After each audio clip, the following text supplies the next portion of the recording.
Habang papalapit ang Kapaskuhan at Bagong Taon, nagpatupad ang Police Regional Office Cordillera Administrative Region ng mas pinaigting na seguridad mula Disyembre 16, 2025 hanggang Enero 6, 2026. Samantala, mahigit 7,000 pulis ang ipapakalat sa buong Cordillera upang matiyang ang kapayapaan at kaligtasan ng publiko.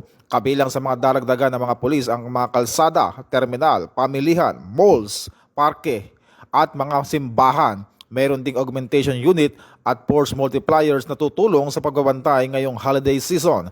Paalala ng ProCar sa publiko na manatiling maingat at mapagmatsyag at agad na i-report ang anumang kahinalang aktibidad sa pinakamalapit na himpilan ng pulisya. Ito ang bagong PNP para sa bagong Pilipinas, serbisyong mabilis, tapat at nararamdaman.